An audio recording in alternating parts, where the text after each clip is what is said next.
नमस्कार मित्रांनो, आज आमचं काय चाललंय? आज चालली वडीची भाजी. आता काय माळव कालचा बाजार पावसानं पावसानं कालच्या बाजारला गेलोच नाही. तुमचं खायची डाळ वडी.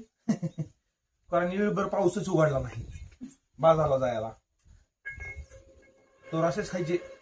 तर मग आता होळीचं कालून होईस तो एक मनोरंजन म्हणून गोष्ट सांगू का? सांगा राजाची सांगू का? सांगा. तर एक होता राजा आणि त्या राजाच्या राणीला खूप छंद होता देवदेव करायचा. राजा एका माणसाला बोलवायचा, साधूबाबाला, आणि मस्त देवाचे अभंग, देवाचे गाणे त्या राजवाड्यात म्हणायचा. त्या राणीला ऐकून खूप आनंद वाटायचा. आणि साधू सकाळी यायचा आणि संध्याकाळी जायचा.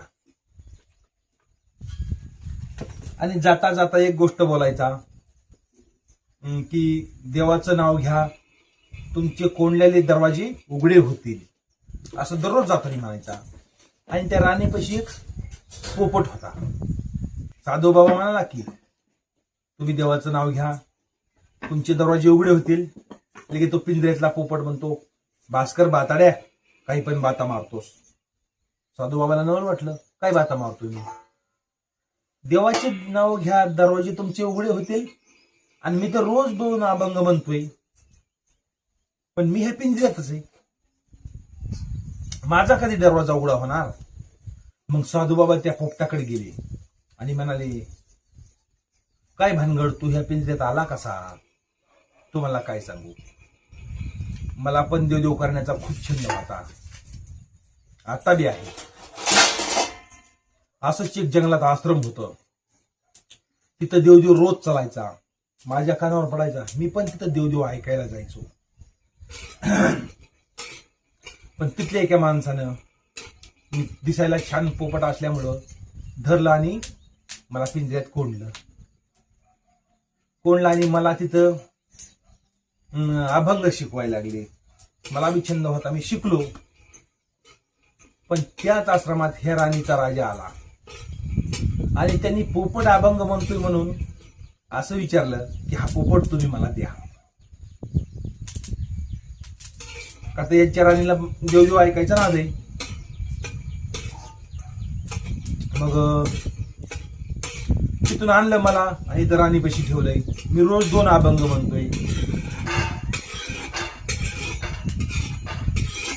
ह्या राणीला ऐकवण्यासाठी त्या राजाने तिथून मला पैसे देऊन आणले. आश्रमावाले पैसे दिले, मला घेऊन आला. इथं रोज 2 अभंग म्हणतोय. पण माझा दरवाजा काय, इथं मग सोन्याचा पिंजरा आहे राजापाशी, पण पिंजराच आहे ना, थोडं शिंडायला येते. त्या साधूला खरं वाटलं की आता खरोखरच हा पिंजऱ्यात आहे आणि देवदेवचा हा रोज 2 अभंग म्हणतोय. तो मला, तू एक काम कर, काय, तू उद्या मेल्याचं नाटक कर. मग ती राणी येईल, पिंजरा उघडील, मेलाय का कसा पाहण्यासाठी. पिंजरा उघडला की तो निसटून जायचं. बर, मला ठीक आहे. मग दुसऱ्या दिवशी पोपटाने मेल्याचं नाटक केलं पिंजऱ्यातच. राणीला वाटलं पोपट आज का म्हणी ना अभंग. राणी वाट पाहिली, आता नेमका अभंग का म्हणी नाही हो. भक्ती येऊन पिंजऱ्यात तर हा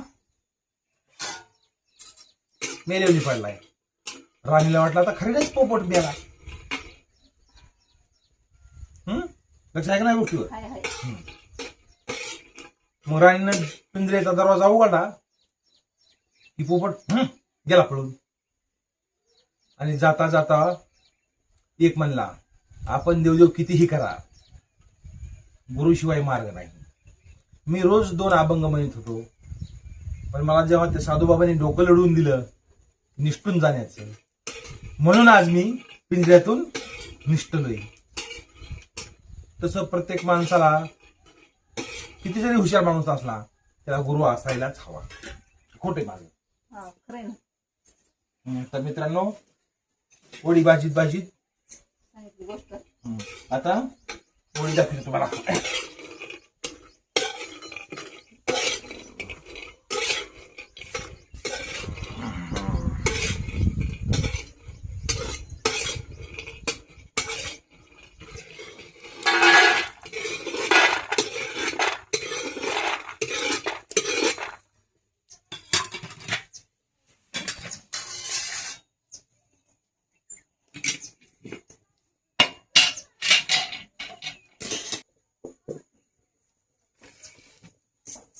आता घ्यायचा वडीला कांदा कापून.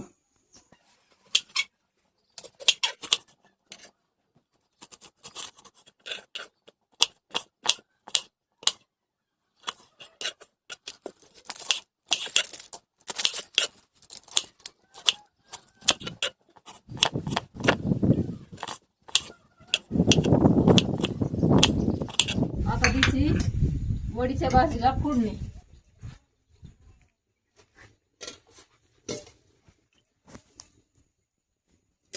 तेलामध्ये कांदा भाजून.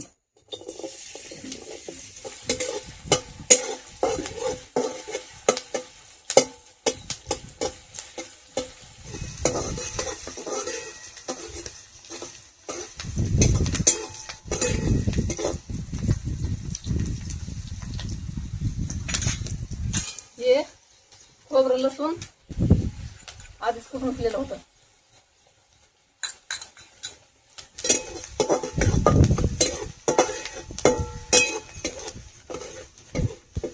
आता चांगला कांदा तळून घेतलाय, चांगला भाजलाय. आता यात 1 चमचा चटणी,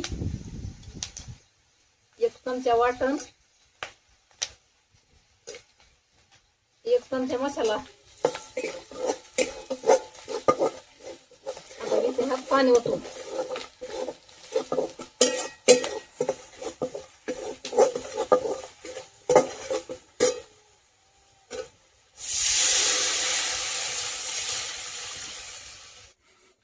एक चमचा मीठ. मित्रांनो, आजची गोष्ट कशी वाटली ते बी सांगा. वडीचं कालून आता हे पाणी खळखळा उकळलं की वडी लय नाही 10 मिनिटं शिजू द्यायची. चांगलं ती का बघू का. बघा बघा.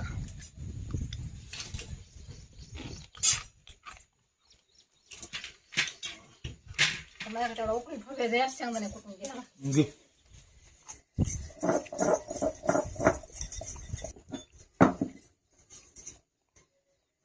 आता याच्यात आपल्याला शेंगदाणे कुटून.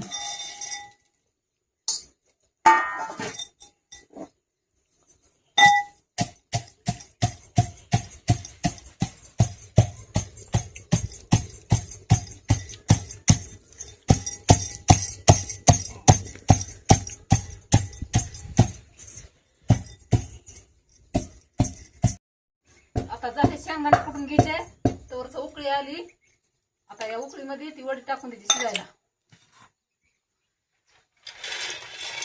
आता शिजती चांगली, लय नाही 10 मिनिटं शिजू द्यायची. शेंगदाण्याचं कूट पण टाकून घेऊ.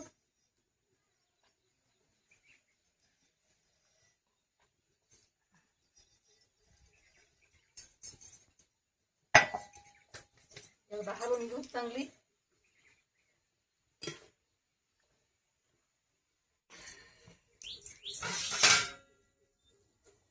आता शिजली बघा वडीची भाजी.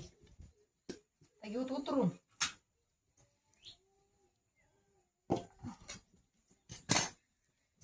आता घ्यायच्या भाकरी टाकून.